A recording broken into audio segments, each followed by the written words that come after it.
Ayan mga idol, magandang araw sa inyong lahat.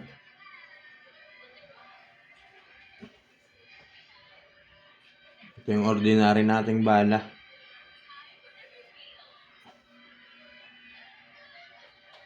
Pang long shot to guys. Pero kalahati lang yung pinaka niya dito sa pinakabuntot. Yung purpose niyan mga idol. Kaya tinabas ko yan ng ganyan. Kasi minsan yung ating bala pag tumama sa isda nahuhugot. Kaya yung ginawa ko, tinabas ko siya kalahati. Ayan o. Kasi dito yun natin itatali mga idol sa loob o. Pasok lang natin dito sa loob yung tali.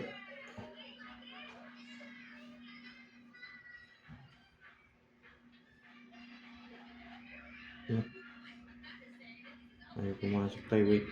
Pitin natin. Pitin natin yung tali guys.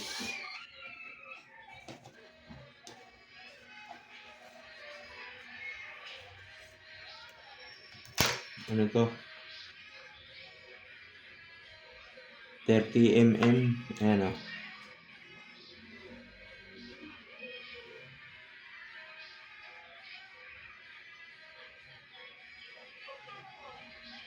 Nakita nyo ba mga idol? 28 kg siya o. Napakanipis pero 28 kg yung kaya niya.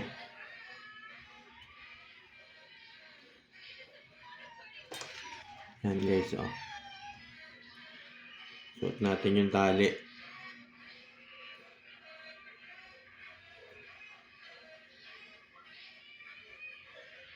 Yun. Magpas na siya.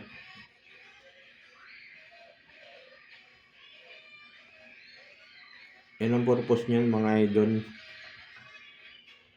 Para mag-lock siya. Kaya maglalak na rin siya. Kaya tinabas ko siya.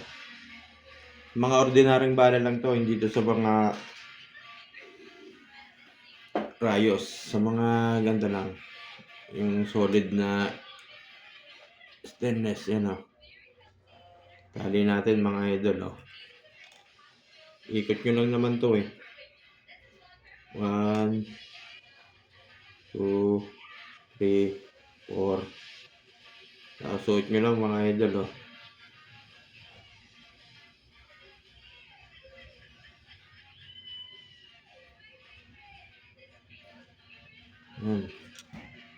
Layan nyo lang.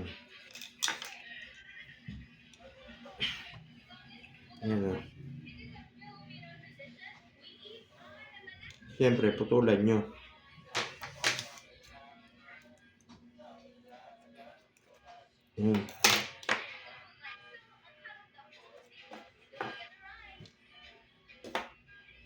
Tapos, ayan, papasok na natin siya. Stainless. Bawasan pa natin mga idol.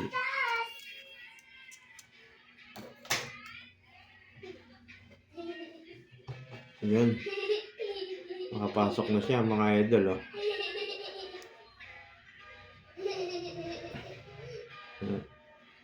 Guys, ang purpose nito, pagka tumama sa isda yan, oh, maglalak din yan oh.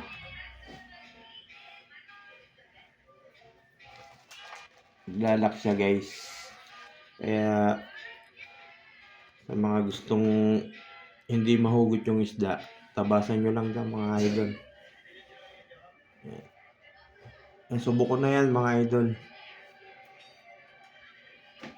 Yan o. Try nyo lang din sa mga may gusto.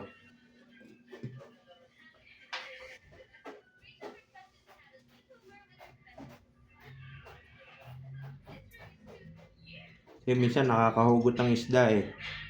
Kaya ito mga idol, subukan nyo. Sa mga naniniksay na mga ganito yung ginagamit na design ng bala mga idol. Kasi ito ginagamit ko to pang long shot.